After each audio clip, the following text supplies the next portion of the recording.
नमस्कार साथियों, एक बार फिर आपका स्वागत है एग्जाम 4.0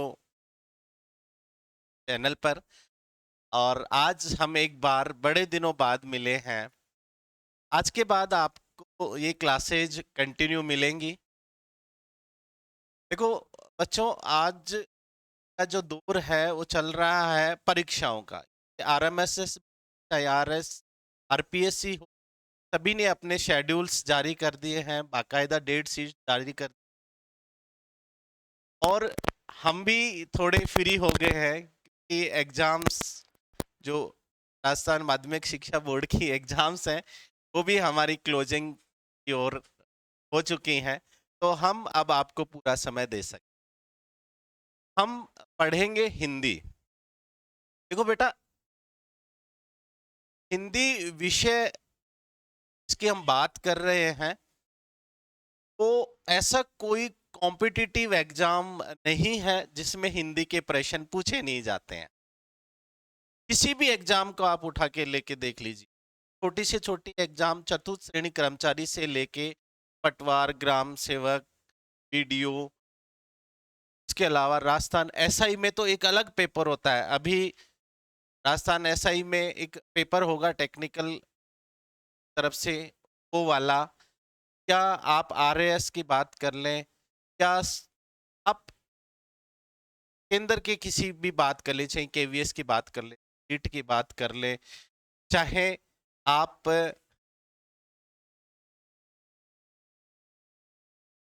सीटेट की बात करें या अपने स्टेट टेट जो भी लग रहे हैं उनकी बात करें, सब में आपको हिंदी के प्रश्न पूछे जाते हैं। और उसमें व्याकरण एक बहुत बड़ा अहम रोल अदा करती है। तो हमारी जो क्लासेज स्टार्ट होंगी ये व्याकरण से। मैं आपका ज्यादा समय नहीं लूंगा, सीधा विषय पे आता हूं और हम शुरू करते हैं टॉपिक व्याकरण।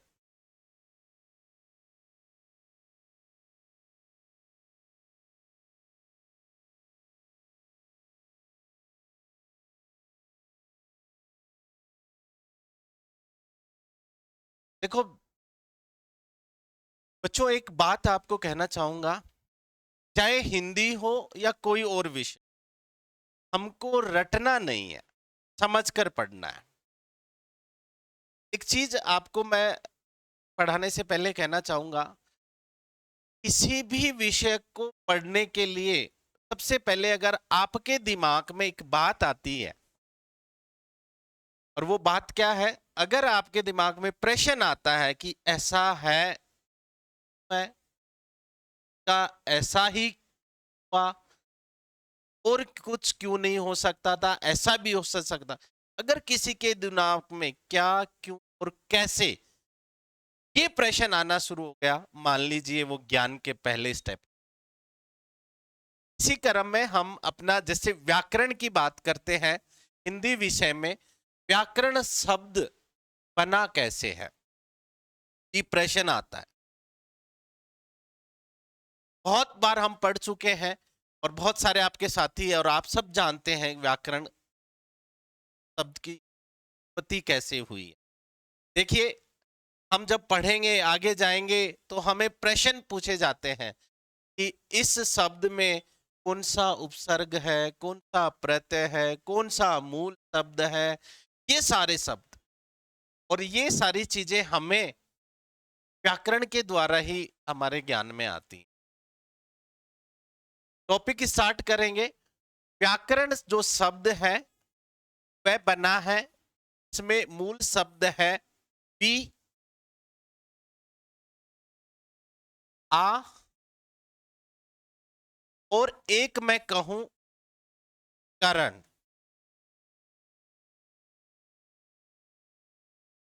इन शब्दों से मिलकर बना। करण का भी मैं अगर आगे छेद करूं, प्रिय धातु और उससे जुड़ा है अन प्रत्यय। इस प्रकार से व्याकरण शब्द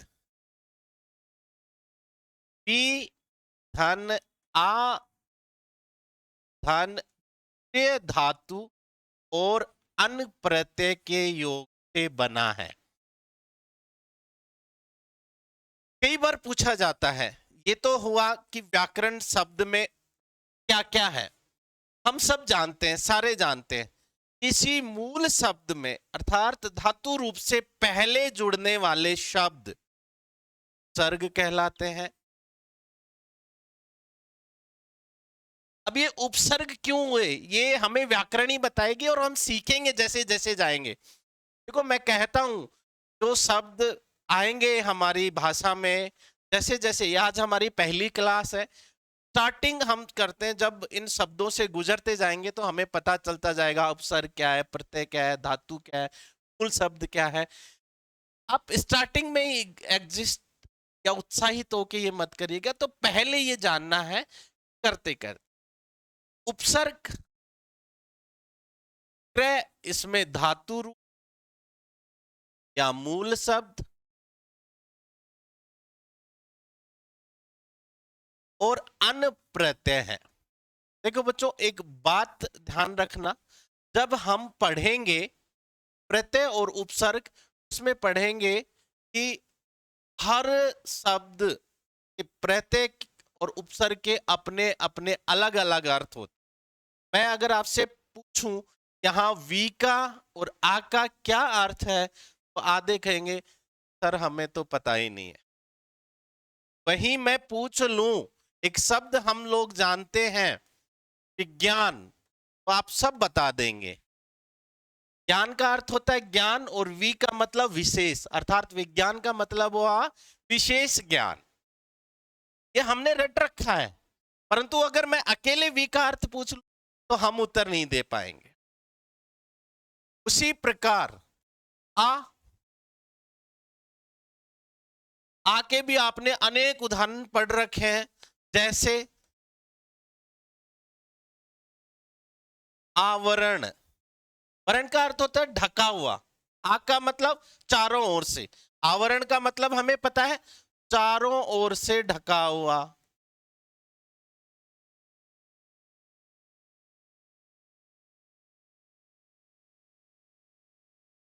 आजन्म, जन्म पर्यंत।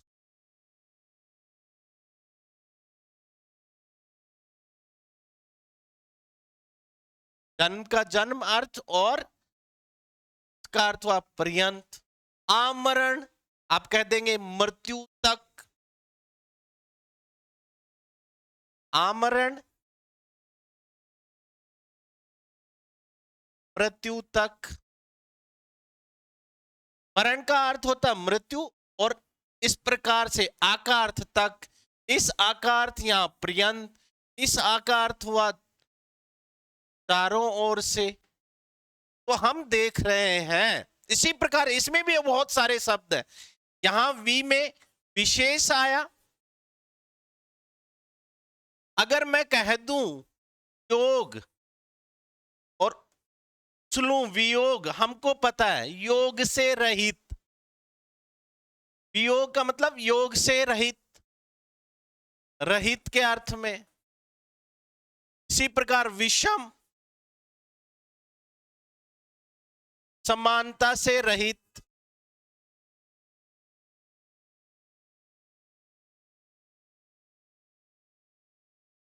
इस प्रकार हमने देखा एक उपसर्ग के अनेक अर्थ होते हैं। जैसे यहां वी का अर्थ हुआ विशेष, रहित या अभाव। इसके अर्थ में आ का अर्थ चारों ओर से, पर्यंत और तक। ये धातु है।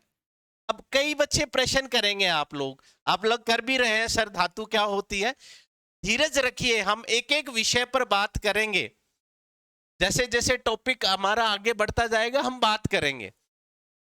धातु की बात करें, अगर मैं एक शब्द के हूं कि ये संस्कृत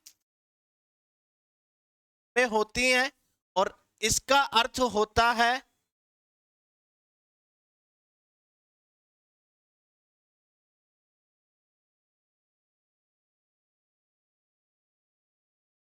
संस्कृत में होती हैं और इसका अर्थ होता है मूल शब्द।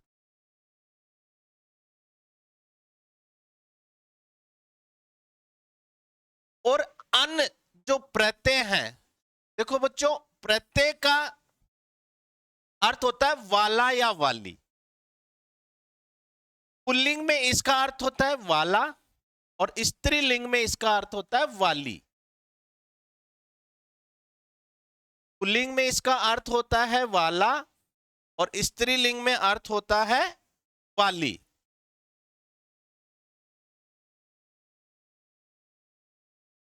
इस प्रकार देखो, हमने देखा व्याकरण शब्द का अर्थ वी धन आ धन त्रय धन अन के योग से बना है, जिसका शाब्दिक अर्थ हुआ विशेष रूप से चारों ओर से शुद्ध करने वाला। अब किसको शुद्ध करने वाला? भाषा को शुद्ध करने वाला। इसका अर्थ हुआ विशेष रूप से चारों ओर से भाषा को शुद्ध करने वाला। अब कई बच्चे कमेंट्स कर रहे हैं, समझ रहे हैं, बोल रहे हैं कि सर व्याकरण के जब टुकड़े किए तो ये वी कहां से आया? बेटा, यही चीज हमें व्याकरण सिखाती है। एक टॉपिक आता है व्याकरण में, संधि। जब हम पढ़ेंगे तो पता चलेगा कि उस संधि में पता चलता है कि यहां से आकरण निकला और ये अर्थात एक नियम आता है कि और आ के बाद आए तो ये शब्द वे में बदल जाता है। अर्थात यण संधि का नियम है। ये हमें व्याकरण ही सिखाती है। जब हम पढ़ेंगे तो पता चलेगा कि ये वी कहां से आया, अर्थात संधि के द्वारा आया।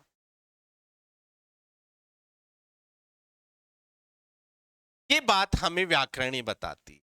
तो अब हमने जाना अभी तक व्याकरण शब्द की उत्पत्ति वी और आ उपसर्ग से, त्रय धातु और अन प्रत्यय के योग से हुई है, जिसका शाब्दिक अर्थ होता है भाषा को विशेष रूप से चारों ओर से करने वाला।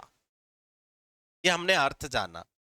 अर्थात अगर हम इसकी बात करें, भाषा को नियमों में बांधने वाला, नियमों में आबद्ध करने वाला व्याकरण कहलाता। एक बार हम लिखने की शुरुआत करते हैं और लिखते हैं जो हमने समझा और पढ़ा इसको। व्याकरण शब्द की उत्पत्ति कैसे हुई, का अर्थ क्या है, परिभाषा क्या है और अन्य बातें इससे संबंधित क्या क्या है। तो एक बार हम लिखते हैं सारे के सारे।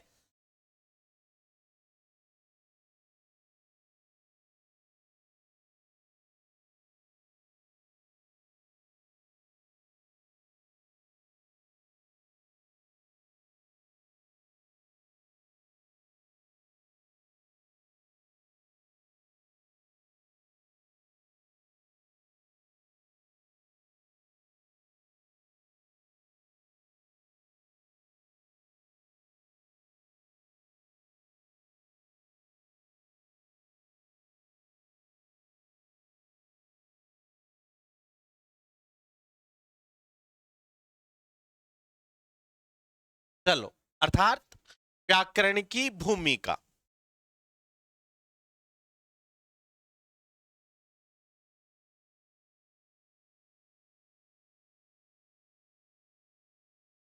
व्याकरण और इसकी भूमिका।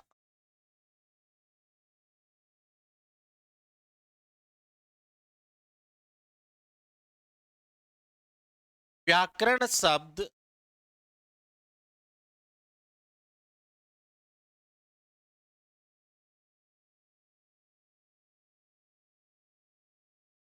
ही धन आ धन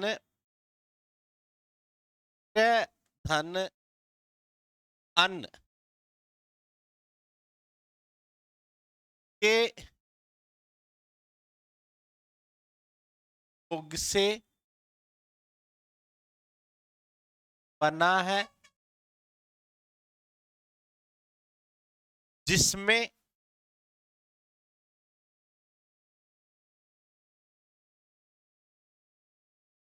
पी तथा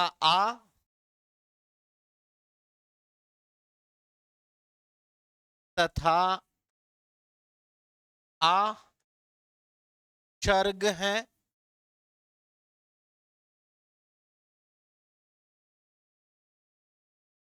क्रय धातु या मूल शब्द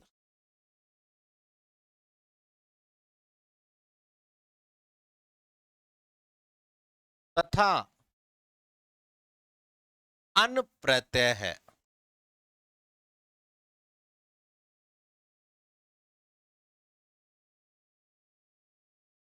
इस प्रकार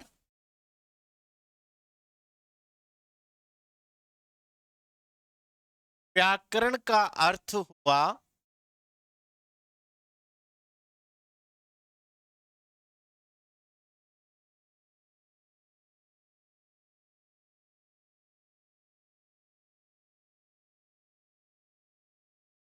व्याकरण का अर्थ हुआ विशेष रूप से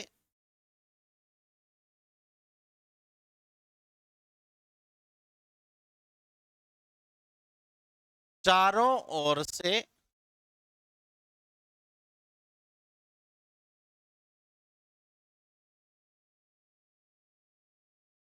भाषा को शुद्ध करने वाला।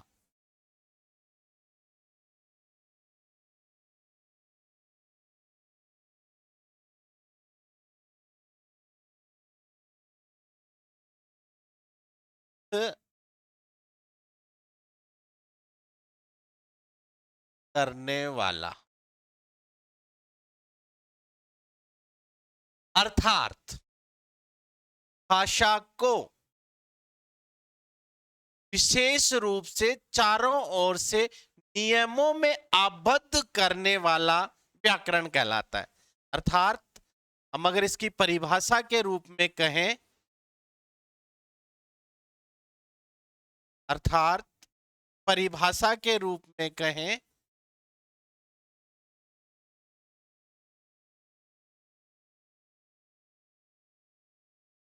विशेष रूप से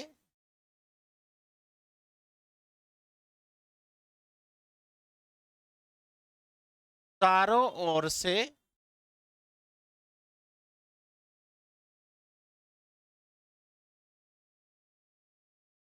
विशेष रूप से चारों ओर से भाषा को आबद्ध करने वाला, भाषा को आबद्ध करने वाला।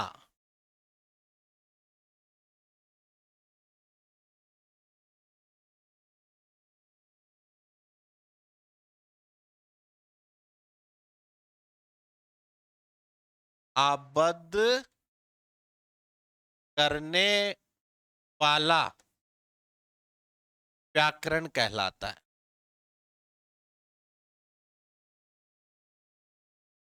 व्याकरण कहलाता है। अगर दूसरे शब्दों की बात करें और कहें शब्दों को अनुशासन में बांधना ही व्याकरण, अर्थात शब्द अनुशासन ही व्याकरण है। अगर दूसरे शब्दों की बात करें, शब्दानुशासन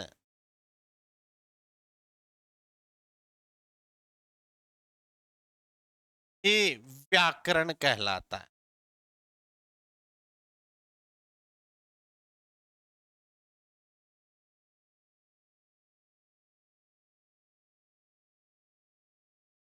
शब्द अनुशासन, शब्द धन अनुशासन, अर्थात शब्दों को अनुशासन में बांधने वाला। कई बच्चे कमेंट कर रहे हैं गुरुजी शब्द धन अनुशासन, हाँ हाँ बिल्कुल सही लिख रहे हो, शब्द अनुशासन, शब्दों को अनुशासन में रखने वाला, शब्द अनुशासन व्याकरण कहलाता है। अब ये शब्द आया अनुशासन में रखना। देखो बच्चों एक बात आपको बताना चाहूंगा, अनुशासन, किसी भी चीज को करने के लिए अनुशासन की जरूरत हो। अनुशासनहीनता आप अगर किसी कार्य में कर रहे हैं तो आप उस सफलता प्राप्त नहीं कर सकते। देखो कहा जाता है ना कि अगर नदी का पानी दोनों पाटों के बीच है अर्थात अनुशासन में है, शाली समृद्धि चारों तरफ हरियाली लाता है। तात्पर्य यह है कि अगर नदी अपने बहाव क्षेत्र में बह रही हो, खेतों में पानी देंगे तो को पानी मिलेगा, उससे हरियाली, लोगों को पीने के लिए पानी मिलेगा, जल मिलेगा, और पेड़ पौधों में अगर वही पानी अपनी सीमाएं उल्लंघन कर किसी खेत में घुस जाए, बाढ़ आ जाए, जीवन या फसलें नष्ट हो जाती हैं, घर में घुस जाए, व्यक्ति की मृत्यु तक घटनाएं घटी होती हैं, अर्थात विनाश का रूप लेती। वैसे ही अगर शब्दों में अनुशासन है, अर्थात शब्दों को अनुशासन में बांध के रखा हुआ है, वही व्याकरण है। जैसे मैं बात करता हूं कि अगर किसी ने कहा मैं, वह लड़का खाती है, सीताफल खाती है, मैं तो ये कहूंगा जी ये व्याकरणी है जो हमें कहती है नहीं, अगर कर्ता स्त्रीलिंग है क्रिया भी स्त्रीलिंग होगी, कर्ता पुल्लिंग है क्रिया भी पुल्लिंग होगी। ये हमें व्याकरण सिखाता, अर्थात भाषा को नियमों में बांध के रखता है। इसी कारण कहा शब्द अनुशासन, शब्दों को अनुशासन में रखना, ये व्याकरण की परिभाषा है। संस्कृत में कहते हैं व्याक्रियन्ते व्युत्पादन्ते इति व्याकरणम। अगर कोई लिखना चाहे तो लिख सकता है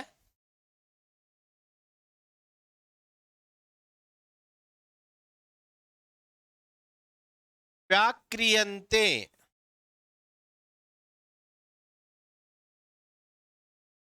व्युत्पादन्ते इति व्याकरणम।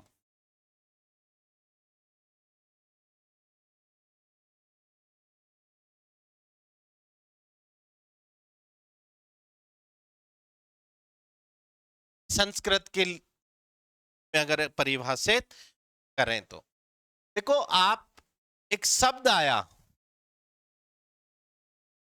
मैं यहां अब बात करना चाहूंगा आबद्ध।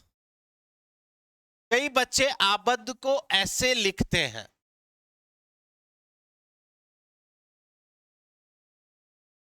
मैं यहीं एक बात आपको स्पष्ट कर देना चाहता हूं, भाषा में शब्द शुद्धि, वाक्य शुद्धि आपको रटना नहीं पड़े, जैसे जैसे आए वैसे वैसे सीखते जाएं। ये आबद्ध इस प्रकार से लिखते हैं, ये आबद्ध शुद्ध है या अशुद्ध, इसी पर हम बात करते हैं। देखो हम जब बात करेंगे, हमारा व्याकरण का टॉपिक है, उसमें हम बात करेंगे एक चीज, वो क्या है, व्याकरण के 3 अलग अलग भेद हैं।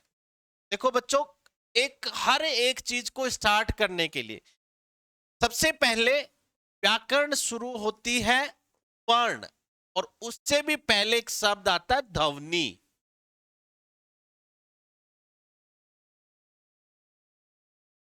उसके बाद आता है शब्द, और शब्द के बाद आता है वाक्य। इस क्रम में चलते हैं। तो ये जब हम पढ़ेंगे, व्याकरण के भेद पढ़ेंगे, उसमें वर्ण विचार एक टॉपिक आता है, एक शब्द विचार आता है, और एक आता है वाक्य विचार।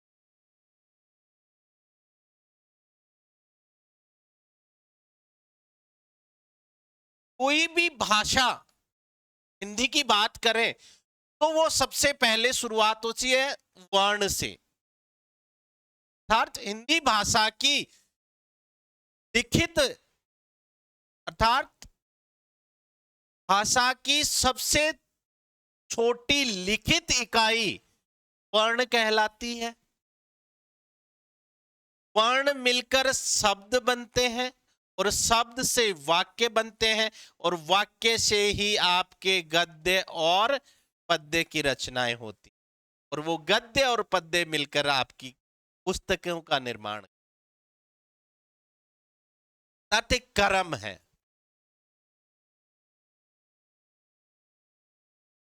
इन्हीं चीजों की बात कर रहे थे। तो मैं कह रहा था आबद्ध क्या है, शुद्ध रूप में कैसे लिखा इसको, ये बताएगा हमको वर्ण विचार। जब हम वर्ण विचार पढ़ेंगे कि हमारे हिंदी में जो वर्ण है उनको कितनी भागों में बांटा गया, स्वर क्या है, व्यंजन क्या है, फिर कौन से संयुक्त व्यंजन है, व्यंजन और अक्षर में क्या अंतर होता है, ये सारी चीजें हमें वर्ण विचार सिखाएगा। वर्ण से शब्द बनेंगे, शब्दों के भेद किस प्रकार से, कौन सा क्या, ये हम शब्द में पढ़ेंगे, और फिर शब्दों का एक क्रम होगा, मिलकर वाक्य बनाएगा। वाक्य के क्या भेद है ये हम आगे की क्लासों में पढ़ेंगे। मेरा तात्पर्य ये है कि हमने अभी यहां जो जाना कि व्याकरण के भेद, व्याकरण की बात करी, व्याकरण शब्द की उत्पत्ति विधन, आधन, क्रय धन अन के योग से हुई है। इसमें वी और आ उपसर्ग है, क्रय धातु है, अन प्रत्यय है। वी का मतलब होता है विशेष, आ का मतलब है चारों तरफ से, क्रय का मतलब कृना, और प्रत्यय अन वाला या वाली। इस प्रकार से व्याकरण का अर्थ हुआ विशेष रूप से चारों ओर से भाषा को करने वाला, अर्थात भाषा को नियमों में आबद्ध करने वाला। परिभाषा के रूप में विशेष रूप से चारों ओर से भाषा को नियमों में आबद्ध करने वाला, भाषा को नियमों में आबद्ध करने वाला व्याकरण कहलाता है। दूसरी परिभाषा, शब्द अनुशासन ही व्याकरण है। और एक संस्कृत में कहते हैं व्याक्रियन्ते व्युत्पादन्ते इति व्याकरणम। ये हमने व्याकरण की मोटी मोटी बात हमने जानी। अब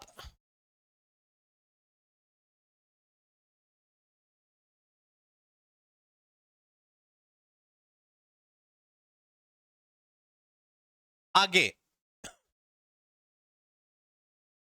व्याकरण का अर्थ, परिभाषा तो जान ली हमने, परंतु हमें दो तीन चीजें आ रही थी। एक मैंने कहा था धातु रूप।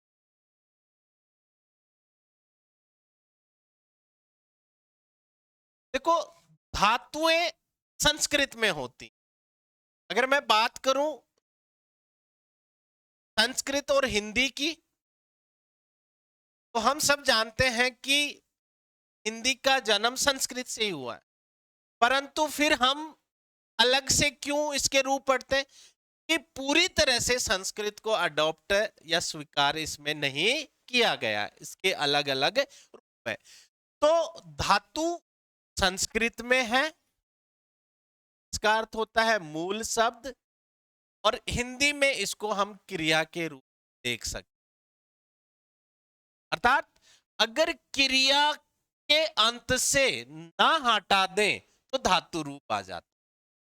जैसे खाना, पीना, सोना, करना, खेलना, इन शब्दों से अगर हम ना हटा दें तो वो उनका धातु रूप बन जाता है। जैसे चल, खा, पी, कर, सो, जा, ये इसके धातु रूप है। क्रिया बनाएंगे तो बनेगा चलना, खाना, पीना, करना, सोना, गाना आदि। मैंने कहा था अगर क्रिया शब्दों से ना हटा दें तो धातु रूप बन जाता है। इस पंक्ति को भी नोट डाल के लिख ले आप एक बार।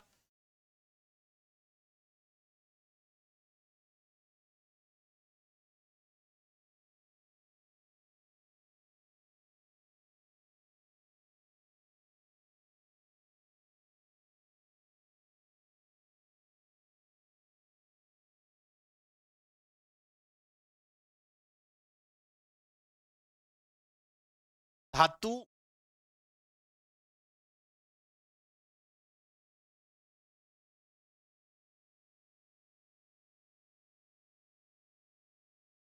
क्रिया के कुल रूप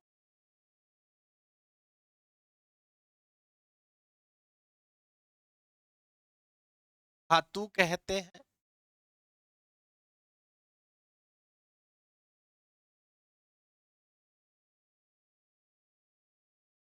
अर्थात क्रिया में से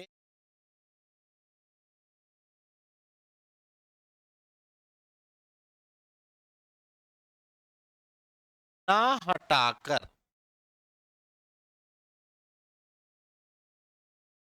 धातु बनाई जा सकती।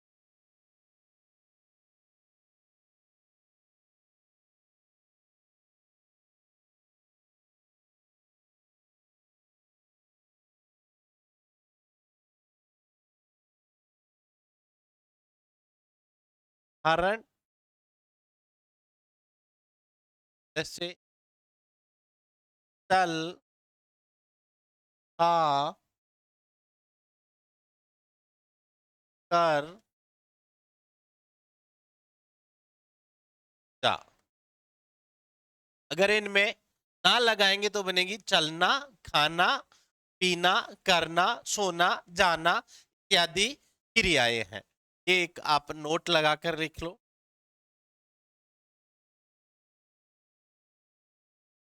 एक बच्चा कमेंट कर रहा है, सर धातु तो मेटल होती है।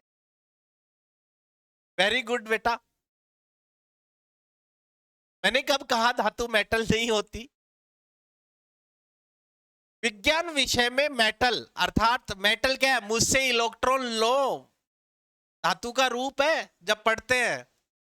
तो ये वाली धातु वो वाली धातु नहीं है, यहां क्रिया से लिया गया है संस्कृत में। वो वाली धातु विज्ञान में है जिसमें कहा जाता है कि वे तत्व जो इलेक्ट्रॉन देते हैं वो सारी धातुएं से इलेक्ट्रॉन लो, मेटल से इलेक्ट्रॉन लो, वो अलग आता है। चलिए आगे बात करते हैं। हिंदी में हमने व्याकरण में अभी तक पढ़ा, व्याकरण शब्द की कैसे हुई, बना कैसे, शब्दों से बना, उसमें उपसर्ग क्या है, मूल शब्द क्या है, प्रत्यय क्या है, उसका शाब्दिक अर्थ क्या है, परिभाषा क्या है, और धातु क्या होता है या किस प्रकार से बनाई जाती है। इसके बाद आता है व्याकरण के भेद। हम पूरी व्याकरण को किस प्रकार से पढ़ेंगे। व्याकरण वो हम 3 भागों में बांटते हैं, जैसा हमने बात किया। हम सब जानते हैं कि सबसे पहले वर्ण आते हैं, वर्ण से शब्द बनते हैं और शब्द से वाक्य बनते हैं।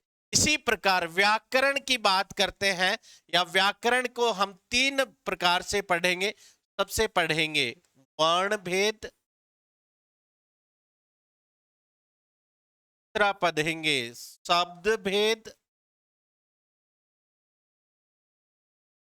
और तीसरा हम पढ़ेंगे वाक्य भेद। जब हमारा ये सारा कवर हो जाएगा तो हमारा व्याकरण टॉपिक पूरा हो जाएगा। मैं थोड़ा थोड़ा आपको अब इसमें बताऊंगा, डीपली हम अगली क्लास में जब बात करेंगे एक एक को तो करेंगे। वर्ण भेद की बात करें, वर्ण क्या होते हैं, इनके रूप क्या क्या हैं, कितने इनके भेद होते हैं, कौन से किस रूप में होते हैं, हिंदी वर्णमाला में वर्तमान में टोटल कितने वर्ण हैं, कौन सा स्वर या व्यंजन, इनके 2 भेद अलग अलग क्यों हैं, स्वर के कितने उपभेद हैं, दीर्घ या ह्रस्व स्वर कौन से होते हैं, स्पर्शी व्यंजन, घोष अघोष, अनुनासिक नासिक, ये सारी चीजें हमें वर्ण भेद में देखने को। शब्द भेद में हम पढ़ेंगे कि शब्द कैसे बना, शब्द के कितने उप या किस आधार पर उसका विभाजन किया जा सकता है, फिर उनके उपभेद विकारी और अर्थ के आधार पर, रचना के आधार पर, उत्पत्ति के आधार पर उनको कैसे कैसे अलग भागों में बांटा जा सकता है, कौन कौन से होते हैं, पर्यायवाची क्या होता है, विलोम क्या होते हैं, समानार्थी क्या होते हैं, संयुक्त शब्द क्या होते हैं, संज्ञा क्या होते हैं, सर्वनाम क्या होता है, विशेषण, क्रिया विशेषण, ये सारे चीजें हम शब्द में। इसके बाद पढ़ेंगे वाक्य। एक पुस्तक या किसी भी चीज की रचना करने के लिए शब्दों का एक क्रम और क्रम बन बन के पद्यांश और गद्यांश बनते जाते हैं, तो वो वाक्य से बनते हैं। तो वो वाक्य में कौन कौन से वाक्य हैं, किस आधार पर है, रचना के आधार पर है, अर्थ के आधार पर है, क्रिया के आधार पर है, ये एग्जाम में प्रश्न इसी में से। और जब हम इन सब को पढ़ लेंगे तो हमारा व्याकरण टॉपिक मजबूत हो। चलिए आज की क्लास में इतना ही। एक क्विक रिवीजन करना चाहूंगा मैं। अभी तक हमने व्याकरण पर क्या पढ़ा, व्याकरण शब्द बना कैसे, इसमें मूल शब्द क्या है, सर्ग क्या है, प्रत्यय क्या है, इसका अर्थ क्या है, परिभाषा क्या है, ये सारी चीजें हमने इसमें सीखी। अब आगे की क्लास हमारी शुरू वर्ण भेद की। चलो ठीक है, नमस्कार।